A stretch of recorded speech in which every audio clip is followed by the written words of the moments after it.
We provide information about sports betting for entertainment purposes only. Please confirm gambling regulations in your state of residence. To participate in sports gaming, you must be 21 years of age or older and be physically present in a state where sports betting is legal. If you or someone you know has a sports betting or gambling problem, please call 1-800-GAMBLER or visit www.ncpgambling.org for more information and further assistance.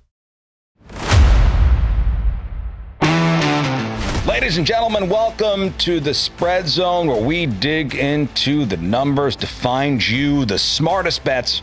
And as always, the show is brought to you by our partners over at FanDuel. So, fellas, we are halfway through the 2025 MLB season, and I'm calling this MLB Mid-Season Reality Check. I like that, Riz. Yeah. My name is Riz, joined by my Spread Zone co-hosts, Anthony Stalter and Tim McKernan. All right, so today's show, we're gonna be using the official standings from MLB.com and the latest odds from FanDuel to figure out what's real and what's not. So let's start with, fellas, the Detroit Tigers, who have one of the best records in baseball. Was this expected? Best record in baseball, no. Success this season is actually carrying over from last season. They were one of the hottest teams in the second half of last season, Riz, and they nearly made a deep run into the postseason. It's the magic of having the Cy Young winner on your staff. Yeah, and then we'll talk Tigers. Then we'll break down the wild race in the NL East, which is crazy. And finally, we'll look at we'll look at the Mariners out in the West, which I'm kind of curious about. But so we'll kick things off in the American League Central with the Detroit Tigers, and I'm looking at the standings at MLB.com right now, and they're sitting at a fantastic 50-30. They have a massive plus 89 run differential, meaning they aren't just winning, they are winning comfortably. But when I check the World Series odds at FanDuel, the Tigers are listed at plus 850. And you have teams with worse records ahead of them. So it feels like the market still doesn't believe. Am I reading this right? And Anthony, I'll start with you. Yeah. So we're seeing the dominant record and the plus 89 run differential right there in the official stats. Is this a classic case of a team being disrespected, or are there legit reasons to believe the Tigers can't keep this up, making that plus 850 on FanDuel a risky bet? You know, Riz, when I look at odds, I tend to view it almost like it's a market, and the odds basically tell us what odds makers are getting from the public. And I think in the case of the Tigers, I agree with Tim in that we all said Tigers to win that division, if I'm not mistaken. So it's not as if the Tigers are a total surprise. But if I'm thinking like an MLB public bettor, you're looking at the Dodgers, you're looking at the Phillies, the Mets. You go into the American League, you're still looking at the Yankees. The Astros draw a lot of respect. So from that prism, I think what we're seeing is a lot of value on a team that I think is absolutely legit, but the public still doesn't believe in them, which I think is the perfect betting market if you're wanting to play Detroit. Now is the time to do it, because at some point we're going to run out of real estate and MLB bettors are going to start jumping on the Tigers. But I think we're at that happy medium right now where the odds are still juicy on a team that I think is legit. Of the two teams that are listed ahead of the Tigers with regard to World Series odds, Riz, you have the Yankees, who are plus 650, the Tigers, for the record, at plus 800, and the Dodgers at plus 220. The Yankees only have a one-game lead in the American League East, and the Dodgers have a 4.5-game lead over the Giants and a 5.5-game lead over the Padres. Meanwhile, in the American League Central, the Tigers have a 9.5-game lead, and they're 20 games over 500. I present that for this reason. One of the keys to having a chance to win the World Series is to get a ticket to the party. The Tigers are as close as you can be assured to getting a ticket to the party of any team in baseball. As a matter of fact, they're minus 1,700 to win the American League Central. That's how big of a favorite they are to not only get into the party, but also have a bye. Now, we've seen those byes cut both ways with teams having to sit out for a week. But the Tigers would be benefited because of Skubal, because of him knowing that he's going to pitch game one of an LDS. And so because of that, the odds tell us that they're viewing them as 8-1. But from a logic standpoint, as close as you can know, 81 games into a season, the Detroit Tigers are going to be in the postseason, meaning they have one of those 12 tickets. And while it's likely that the Dodgers are in and it's likely that the Yankees are in, they are not necessarily as assured as the Tigers. So you have that factor combined with the fact that Detroit is in a division with only one other team that's above 500, and that's the Guardians that are a game above 500. They are positioned perfectly to get to the tournament. I mean, forget the World Series for a second. They're 27-12 at home right now. I mean, clearly comfortable in their own ballpark. So when you see a team that's playing this well, are you confidently betting them night after night on FanDuel, or are you worried that the odds are starting to get too high to find a good value? I typically just do minus 150. If it exceeds minus 150, unless I really like the play, maybe I stretch it a little bit. But it is still 162 games, and you're betting the pitchers. Anything can happen in baseball. Your offense falls asleep for 6 or 7 innings, and you lose 2-1. You're paying 2-1 on your money. I don't like that. So I don't think it's an automatic play. But the Tigers, being the team that's got such an outstanding ERA, and they've got balance with their offense. If they're minus 150 or lower, then it's kind of an activated mode for me.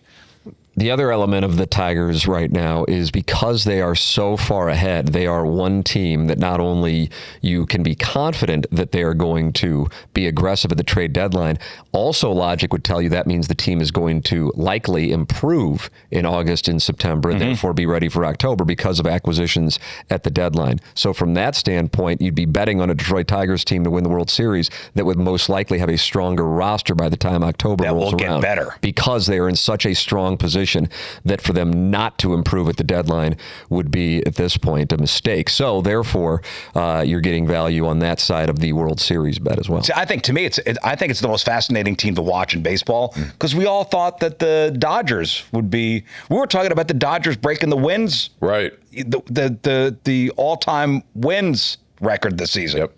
And they're still on pace for winning 100 games. The Dodgers are 49-31. The thing about the Dodgers, and I wonder about this, we heard about this in the NBA with load management. I wonder if the Dodgers are so certain that they're going to be there in October that they kind of rest people, and there are these IL stints. Don't get me wrong, they've had pitching health problems throughout. But if the Dodgers are in the mindset of, okay, we know the formula that works, and the formula that works is resting our guys throughout the regular season once we've accumulated a certain number of wins, and if that benefits them going on, because we've seen NBA teams go, okay, we've got our spot in the regular season, it doesn't matter, let's focus on the postseason and make sure our guys are healthy. So you're seeing two contrasting styles of management there with regard to the best team in the American League in Detroit and the best team in the National League in LA. All right, so Detroit's going to run away with the Central. Minus 1,700 to do so. LA is going to run away with the NL West. I think one of the more interesting of the divisional matchup is the NL East. Wouldn't you say the NL East is pretty juicy? Yeah, well, if the Phillies and Mets are locked in right now, and even though the Braves are 9.5 games back as we record this podcast, is anybody counting out the Braves, given their history and their talent? Well, hold that thought, because I love commercials. So we're going to take a commercial break right now. We'll take a quick break.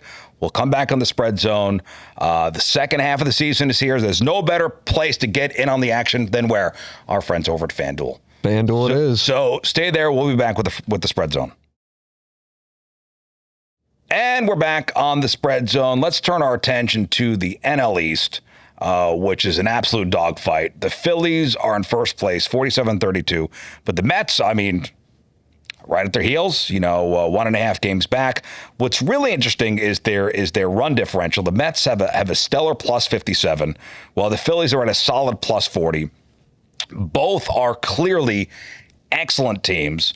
So you got two teams here, Tim, with very similar records, but the Mets have been slightly better at outscoring their opponents. So when you see a divisional race that's this tight, on FanDuel, does a stronger run differential make you lean towards betting on the Mets to win the division, or do you trust the Phillies, who are currently in first place? The run differential can be a stat that can be indicative, but at the same time, if you're seeing a team that's going up against an opponent that's kind of mailing it in and puts a position player out there and they rack up some runs, you don't know the context oftentimes.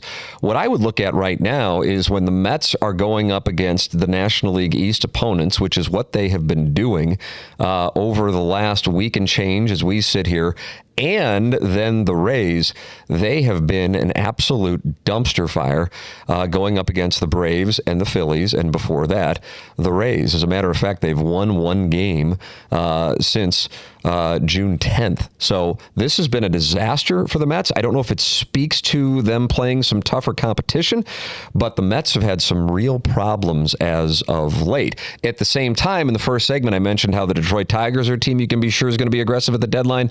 I would put the Mets in that exact same category. There are a few teams you can identify as being heavy buyers. The Mets would be in that category as well. So if we're talking about the Mets, you can be assured that they are going to do everything they can to improve at the deadline. So before the break, Anthony, you mentioned the Braves. So I think the NL East is going to be a photo finish. I want to talk to you about the third team of the division, the Braves. They're 37-41, so they're below 500. But they're outscoring their opponents. Again, I'm going to bring up the run differential. It's plus 29. So they've actually outscored their opponents this season, which is very unusual for a team with a losing record. To you, does this signal that a team has been incredibly unlucky and is due for a big winning streak the second half of the season? It signals to me that they're one of these teams to keep an eye on in the second half. You're right. The run differentials is a huge barometer when you're looking at whether or not a team is legit or not. And at plus 29, it pales in comparison to the Phillies and Mets. We dive into the stats. You're looking at starting pitching, bullpen, offense, whether or not it's balanced. The Braves statistically don't match up with the Phillies or the Mets. But for me, guys, they won a World Series without two of their best hitters because they completely revamped their outfields in the process. This is a smart, savvy organization led by a front office that's outstanding, led by a manager that's got plenty of experience. I would not count the Braves out. I think when you start to build your World Series profile at FanDuel, you're looking at, okay, like the Tigers right now still offering a great value. I'm not looking at the Dodgers. I'm not looking at the Phillies or the Mets right now. I would buy on the Braves. Yeah, it's buy low. Exactly. It's buy low on the Braves, Tim. Braves to win the division, I would be shocked. Braves to make a run in the postseason, yes, you can get value there because they are just 6 games back of the third wild card spot. That is a lot more realistic than passing both the Phillies and the Mets. Even though there's still half the season left, they would have to pass both of them, and they're 9.5 back. As far as wild card for the NL, I mean, it's right now you got the Mets, Giants, Brewers, and Cardinals. Anybody else sneaking in there that you would see? Padres would be the one that I would be on. Padres, because they're just loaded with talent, and they have been so aggressive at the deadline. They're going to make moves. They have a general manager or a president of baseball operations, and AJ Pirelli, that is just hyperactive constantly. I mean, he's always looking to make moves. I don't know what they have left in their farm system after making significant trades of the last 3 years, but the Padres you have to circle. What's interesting to me about the NL wildcard race is that you have a bunch of teams that nobody seems to really believe in. Well, I know we're in St. Louis, but the Cardinals fit that.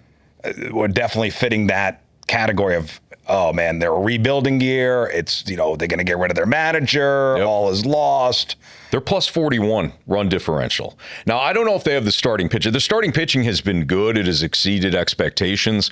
But when you have 3 of your 5 guys highly reliant on on ground balls to keep the ball in the park and all that, your defense has to be outstanding. Granted, the Cardinals' defense has been excellent, but I wonder if that's sustainable over the course of the long run. The other team that nobody seems to believe in is the Giants. But if you look, they have one of the best bullpens in the league. Their starters have been very good, and their offense just added Rafael Devers. Right. Their offense was the reason why they weren't even better, and they're within shouting distance of the Los Angeles Dodgers, and now they have Devers to add to that. Keep an eye on the Giants. That's a real surprise as well. Mm-hmm. Now, on the American League side of things, I don't know. The Seattle Mariners, to me, they're my mystery team of the season so far. They're in second place in the AL West, 4.5 games behind Houston. But they can hold that third place in the wild card, in the AL wild card. Plus 22 for a run differential. For a team holding a playoff position, the number's low for plus 22. It suggests they should be a 500 team, maybe, meaning they're pretty fortunate to win close games, is what I'm reading with it. Anthony, as a bettor, do you see a team in a playoff spot, but the run differential suggests they're just an average ball club? Sure. Yeah, Toronto. And what does that signal to you? Yeah, Toronto. Toronto at -6. They're 42-36.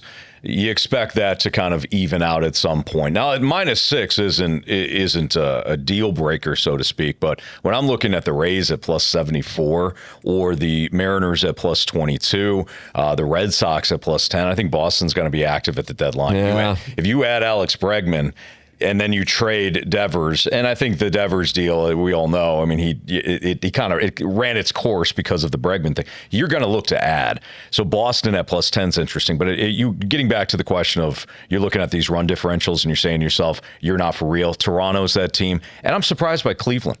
Cleveland at minus 27 with what they should have from that pitching is surprising. They're one of those teams that's always in it. For what could be a playoff team, is plus 22 okay? Or, yeah, absolutely. Okay, yeah. That's fine. Yeah. There are worse teams in playoff positions right now. Certainly. If you want a deep sleeper to keep an eye on, it's Texas. Texas has the pitching. Their offense has been banged up, but they've got dudes at plus 11 run differential, and I don't know what the odds are right now. That's a team that could be sneaky. The Rangers plus 4,800 to win the World Series, Anthony. I love your thought on the Red Sox. Their number is right there with the Rangers at plus 4,700. Same reasoning. There is a real clamoring in Boston for that front office to do something after they traded Devers. Mm-hmm. They are only 2.5 games out of a wild card spot. They are in the mix. I expect them to do something of note. And I would keep an eye on the Red Sox, and I love that number of plus 4,700 for the Red Sox. Love that number. Perhaps not to win that division, but again, similar to the Braves, I don't think they're going to win the division. You're getting handsomely paid off in what has become more of a tournament than in a real playoff format with MLB's best of three style of playoffs. And the Braves, for the record, plus 3,100 to win the World Series. All right, so let's take our final break on the Spread Zone. We'll come back. We'll do our best bets and some of the awards, maybe the postseason awards we'll touch upon. Spread Zone presented by FanDuel. All right, we're back on the Spread Zone. Gentlemen, incredible analysis as always. Oh, thanks, Riz. Always. Yeah, thank you. Now, before we sign off, let's go around the horn for maybe a FanDuel best bet, and then maybe throw an award or two in. And we'll start with you, Anthony. So to kind of link up some of the things that we have discussed, I like building a profile at FanDuel, and that profile is going to be about getting value. The Tigers at plus 800 to win the World Series. Tim, made an excellent point earlier in the podcast when you said you have to have the ticket to the dance first. The Tigers are guaranteed to get said ticket at plus 800. Do they have the run differential? Yes. Do they have starting pitching? Yes. And it's not just Tarek Skubal. It's Jack Flaherty's been okay, but it's certainly serviceable. They got Casey Mize and Reese Olson. I mean, they're loaded. Their bullpen is solid, and their offense isn't overly reliant on a couple of guys. So the Tigers at plus 800, I absolutely love. But from there, if we're building a profile, Braves at plus 3,100 to win the World Series, just based on their talents and their history. And then we just discussed it before. Either I wouldn't do both, but either the Red Sox or the Rangers. Choose one that you like there. Given Bruce Bochy is the ultimate X factor. He's one of the only managers right now in Major League Baseball that I feel like once you get into the postseason, he makes a huge difference. Yeah. So I'll leave the Red Sox for you, Tim, if you want to do a sprinkle there. But the Rangers at plus 4,800. So that's how I'm building my profile moving forward. Riz, you were talking about being fascinated by the Seattle Mariners and what's going on. What's fascinating in Seattle, in 1998, we had McGuire and Sosa. In 2001, we had Bonds hitting 73 home runs. And in 2025, we have the big dumper, Cal Raleigh.